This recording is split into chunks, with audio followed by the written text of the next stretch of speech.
সরকারি প্রকল্প সবুজ সাথী, সেই সবুজ সাথীর সাইকেল পাচার করে দেওয়ার চেষ্টা চলছিল। ত্রিপলে ঢেকে গাড়ি ভর্তি করে সবুজ সাথীর সাইকেল পাচার হচ্ছিল।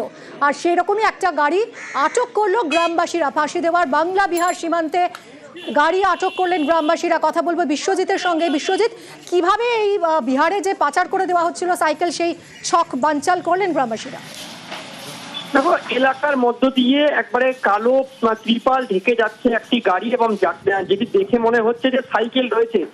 পরবর্তীকালে গ্রামবাসীদের সন্দেহ হলে সেই ভুটভুটি গাড়িটিকে আটক করা এবং তার ভেতর থেকে একেবারে আশ্চর্যজনকভাবে সবুজ সাথী সাইকেল, যা মূলত শিক্ষার্থীদের ব্যবহার যে রাজ্য সরকার দিয়ে থাকে, সেই সবুজ সাথী সাইকেল উদ্ধার হয়। 18টি সাইকেলকে পাচার করা হচ্ছিল এবং সেই পাচার রুখে দিল গ্রামবাসীরা। মূলত বিহারে পাচারের ছক ছিল বলে জানা গিয়েছে পুলিশ সূত্রে, এবং পুলিশ সূত্রে যেটা জানা গিয়েছে, চোপড়ায় বিভিন্ন জায়গা থেকে এই সাইকেলগুলো চুরি করে আনা হতো এবং সেখান থেকেই ত্রিপালে ডেকে বাংলা বিহার হয়ে এটি বিহারে যেত। এবং এই চক্রে এখন পর্যন্ত একজনকে আটক করা হয়েছে এবং জিজ্ঞাসাবাদের পর তাকে কিন্তু গ্রেপ্তার করা হয়। মূলত যেটা পুলিশ সূত্রে জানা গিয়েছে যে প্রথম অবস্থায় ভুটভুটি চালককে জিজ্ঞাসাবাদের পর এই মূল অভিযুক্তকে গ্রেপ্তার করা হয়েছে, যিনি প্রকাশ সিং নামে, তিনি চোপড়ার বাসিন্দা। তিনি মূলত এই সাইকেলগুলো বিভিন্ন জায়গা থেকে জোগাড় করতেন, তারপর সেগুলি বাংলা হয়ে তা কিন্তু বিহারে পাঠানো হতো। তবে এই চক্রে আরো কারা জড়িত রয়েছে এখন সেটাই খুঁজে বের করার পালা। অনেক ধন্যবাদ তোমায় বিশ্বজিৎ। বেঙ্গলের সাইকেল, স্কুলের সাইকেল, এটা বিহার কেন যাবে? বিহার ওনাকে বললাম যে নিয়ে যাচ্ছে, ওরা বলে যে আমি চোপড়া থেকে আনছি, চোপড়া থেকে আনছি। তারপরে বলে কোথায় নিয়ে যাচ্ছে, বলে ঠাকুরগঞ্জ। আমাকে তো স্কুলের সাইকেল, চুরি সাইকেল, বলে এটা আমি জানি না। এই জন্য আমরা এখানে আটকালাম না। এর জন্য আমি 3 দিন দেখছি। আরো বাংলাদেশি ভোটারে কড়া নির্বাচন কমিশন। এবার তালিকা থেকে নাম বাদের প্রক্রিয়া শুরু হলো। নাম বাদের প্রক্রিয়া শুরু করলেন রাজ্যের মুখ্য নির্বাচনী আধিকারিক। কথা বলবো সোমরাজের সঙ্গে। সোমরাজ, কাদের নাম বাদ দেওয়া হচ্ছে, কি বেসিসে? দেখো, যেটা রাজ্যের মুখ্য নির্বাচনী আধিকারিকের দপ্তর সূত্রে খবর, যে দেখা যাচ্ছে বাংলাদেশি ভোটার নিয়ে গুচ্ছ অভিযোগ রাজ্যের মুখ্য নির্বাচনী আধিকারিকের দপ্তরে জমা পড়ছে, এবং সেই জন্যই ভোটার তালিকা থেকে নাম বাদ দেওয়ার প্রক্রিয়া শুরু করেছে রাজ্যের মুখ্য নির্বাচনী আধিকারিকের দপ্তর। যেটা সূত্র মারফত জানা যাচ্ছে, মে মাস থেকে এখনো পর্যন্ত ফরেনার্স রেজিস্ট্রেশন অফিস থেকে প্রায় 200টিরও বেশি অভিযোগ এসেছে বাংলাদেশি ভোটারদের নাম নিয়ে। দেখা যাচ্ছে বাংলাদেশি পাসপোর্ট রয়েছে যাদের, তাদের রয়েছে ভারতের অর্থাৎ ভোটার আইডি কার্ড, এদেশের ভোটার আইডি কার্ড, এবং শুধু তাই নয়, তাদের একগুচ্ছ নথিও জমা দেওয়া হয় রাজ্যের মুখ্য নির্বাচনী আধিকারিকের দপ্তরে। গত মে মাস থেকে গড়ে 3 থেকে 4টি করে এই ধরনের অভিযোগ রাজ্যের মুখ্য নির্বাচনী আধিকারিকের দপ্তরে জমা পড়ছে, এবং সেই পরিপ্রেক্ষিতে ইলেকটোরাল রেজিস্ট্রেশন অফিসার সংশ্লিষ্ট জেলার যারা রয়েছেন তাদের কাছে তদন্তের জন্য নথিগুলি পাঠানো হয়। দেখা যায় তদন্ত প্রক্রিয়ায় যে অভিযোগগুলি আসছে, সেই বেশিরভাগই অভিযোগই সত্য বলে প্রমাণিত হচ্ছে। যে জেলাগুলির নাম উঠে আসছে মূলত নদিয়া, মুর্শিদাবাদ, মালদা, উত্তর ও দক্ষিণ 24 পরগনা এবং কলকাতারও রয়েছে যারা ভোটার আইডি কার্ড রয়েছেন অথচ বাংলাদেশের তারা নাগরিক। সেই নামগুলি ভোটার তালিকা থেকে বাদ দেওয়ার প্রক্রিয়া শুরু হয়েছে রাজ্যের মুখ্য নির্বাচনী আধিকারিকের দপ্তর সূত্রে, এমনটাই খবর। এখনো পর্যন্ত যে 200টিরও বেশি অভিযোগ জমা পড়েছে ফরেনার্স রেজিস্ট্রেশন অফিস থেকে, তার মধ্যে বেশিরভাগই অভিযোগের সত্যতা পাওয়া গেছে, এবং সেই নামগুলি বাদ দেওয়ার প্রক্রিয়া ভোটার তালিকা থেকে শুরু হয়েছে বলেও সূত্র মারফত জানা যাচ্ছে। ধন্যবাদ সোমরাজ। ফের রাজ্যকে না জানিয়ে জল ছাড়লো ডিভিসি। না জানিয়ে জল ছাড়ায় ডিভিসির ভূমিকায় ক্ষোভ। গতকাল থেকে 56,000 কিউসেক জল ছাড়া হয়। কথা বলবো সোমরাজের সঙ্গে। সোমরাজ, এর আগে আমরা দেখেছি মুখ্য সচিব মনোজ পন্থের সঙ্গে এই নিয়ে ডিভিসি অধিকর্তার কথাও হয়েছিল, এবং ডিভিসি আশ্বস্ত করেছিল যে সেচ দফতরকে জানিয়েই জল ছাড়া হবে, সমন্বয় রাখা হবে। তা সত্ত্বেও কি এবার আবারও রাজ্যকে না জানিয়েই জল ছাড়া হলো? একদমই। দেখো, শুক্রবার থেকে যে 56,000 কিউসেকেরও বেশি জল ছাড়া হয়েছে ডিভিসি জলাধারগুলি থেকে, সেগুলি রাজ্যকে না জানিয়ে জল ছাড়া হয়েছে, তেমনটাই নবান্ন সূত্রে খবর। এবং এই জল ছাড়ার পর ডিভিসির তরফে বার্তা দেওয়া হয়েছিল, তার আগে রাজ্যকে জানানো হয়নি। আমি ক্ষুব্ধ নবান্ন ডিভিসির ভূমিকার ওপর। রাজ্যের মুখ্য সচিব মনোজ পয়েন্ট সেচ দপ্তরের সচিব মনীষ জৈনকে নির্দেশ দেন যাতে অবিলম্বে ডিভিসিকে প্রতিবাদ জানানোর জন্য, এবং যেটা সূত্র মারফত জানা যাচ্ছে তারপরে ডিভিসিকে চিঠি লিখে প্রতিবাদ জানানো হয় যে কেন রাজ্যকে না জানিয়ে জল ছাড়লো ডিভিসি। শুক্রবার প্রায় 56,000 কিউসেক জল ছাড়া হয়েছে, এবং ডিভিসিকে ফের আবেদন জানানো হয়েছে যাতে রাজ্যকে জানিয়েই জল ছাড়া হয়। শুক্রবার থেকে যে প্রায় 56,000 কিউসেক জল ছাড়া হয়েছে তা রাজ্যকে না জানিয়েই জল ছাড়া হয়েছে এবং তার জন্যই প্রতিবাদ জানানো হয়েছে ডিবিসিকে এবং প্রতিবাদ জানিয়ে চিঠি দেওয়া হয়েছে রাজ্যের সেচ দপ্তরের সচিবের তরফে ডিবিসিকে এবং আগামী দিনে ডিবিসি যখনই জল ছাড়বে তা যেন রাজ্যকে আগে থেকে জানায়। তার কারণ রাজ্যেরও কিছু প্রস্তুতি নিতে হয়, নদীর জলস্তরগুলির কথাও রাজ্যকে ভাবতে হয়। তাই গোটা বিষয়টি নিয়ে ডিবিসির ভূমিকার উপর ক্ষুব্ধ রাজ্য, তেমনটাই নবান্ন। একদমই, অনেক ধন্যবাদ সোমরাজ।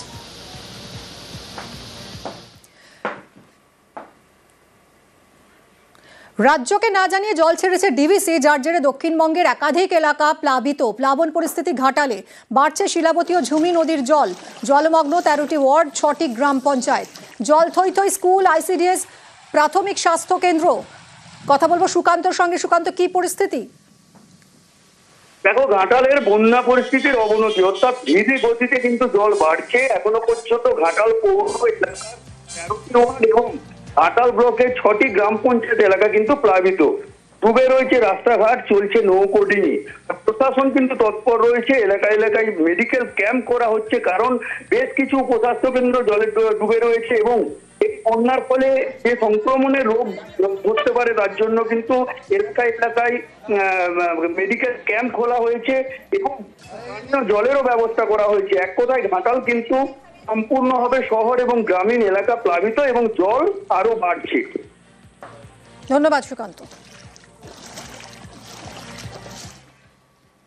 সমস্যা, যাতায়াতের সমস্যা, জল শরীর খারাপ হলে ডাক্তারখানা যাওয়ার অসুবিধা, বাজার টাজার করতে যাওয়ার অসুবিধা, সব দিক দিয়ে। তারপরে চাষবাসের তো সব ফসল নষ্ট হয়ে গেছে, তিল, বাদাম, জল বাড়ছে।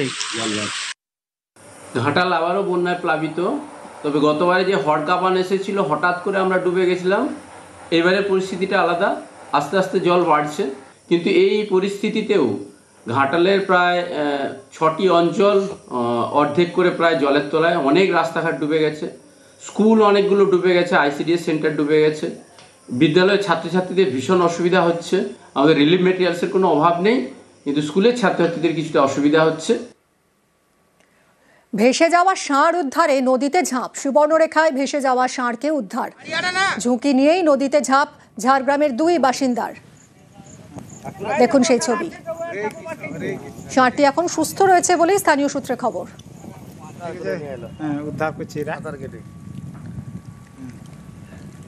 ভেসে যাওয়া ষাঁড় উদ্ধারে নদীতে ঝাঁপ দিয়েছেন 2 ব্যক্তি। যদিও ষাঁড়টিকে উদ্ধার করা সম্ভব হয়েছে, ষাঁড়টিও সুস্থ আছে।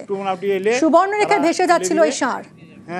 রাজুর কাছ থেকে আরো ডিটেল জানবো। রাজু, দেখো, সুবর্ণরেখা নদীতে যেভাবে জল রয়েছে সেই জলের মধ্যেই এই ষাঁড়টি তলিয়ে যাচ্ছিল এবং সেই খবর পেয়েই গ্রামের মানুষজন তড়িঘড়ি সেখানে গিয়ে সেই ষাঁড়টিকে উদ্ধার করতে চেষ্টা করে। এটা শুক্রবার বিকেলের দিকের ঘটনা এবং এই ঘটনা ঘটেছে মূলত সাকরাইলের ঘোড়াঘাটি এলাকায়। সেখানকার 2 ব্যক্তি দেখতে পায় যে ষাঁড়টি জলের মধ্যে তলিয়ে যাচ্ছে এবং সেই ষাঁড়কে দেখে করে জলের মধ্যে 2 ব্যক্তি নেমে যায় এবং সেখান থেকেই সেই ষাঁড়টিকে পুনরায় উদ্ধার করে গ্রামবাসীদের। এই 2 ব্যক্তি উদ্ধার করার পরেই ষাঁড়টি এখনো পর্যন্ত সুস্থ রয়েছে এবং ষাঁড়টিকে এলাকায় ছেড়ে দেওয়া হয়েছে।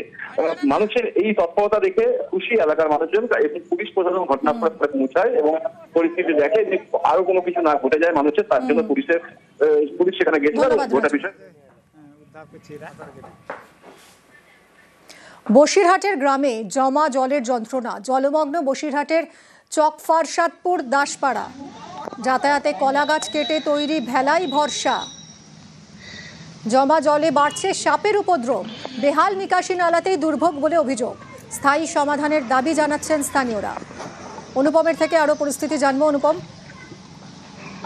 হ্যাঁ দেখো মিনি, এই যে বসিরহাট 2 নম্বর ব্লকের চাপাপুকুর পঞ্চায়েত, সেই চাপাপুকুর পঞ্চায়েতের মধ্যে যে চকপাড়াপুর এবং দাসপাড়া গ্রাম, এই 2টি গ্রামের ভেতরে একদম বর্ষার জল জমে একদম বন্যা পরিস্থিতি তৈরি হয়েছে। এলাকার মানুষের বাড়ি থাকা তো দুষ্কর, তারা বাইরে পর্যন্ত বেরোতে পারছে না। এমনকি স্কুল কলেজে যারা যাচ্ছে বা গবাদি পশু নিয়ে তাদেরকে কিন্তু কলার ভেলা ব্যবহার করতে হচ্ছে। কলার ভেলায় করে তাদের গ্রামের থেকে বেরোতে হচ্ছে, রাস্তা দিয়ে কলার ভেলা চালাতে হচ্ছে এবং অসুস্থ মানুষদেরকে নিয়ে কিন্তু হাসপাতালে নিয়ে যেতে কিন্তু রীতিমতো দুর্ভোগে পড়ছে এলাকার মানুষ। একবার না একাধিকবার কিন্তু স্থানীয় পঞ্চায়েত থেকে শুরু করে ব্লক প্রশাসন সবাইকে জানিয়েছে, কিন্তু কোনো রকম হয়নি। এলাকার মানুষ দেখার অনেক ধন্যবাদ অনুপম। এই জলের সমস্যা। কোনো বছর ঘরে জল ওঠে না, এবার ঘরেও জল উঠে গেছে। আমরা ভয়তে বাস করছি না, আমাদের খাওয়া আছে না, ঘুম আছে না, কাজকর্ম আছে, কিচ্ছু নেই।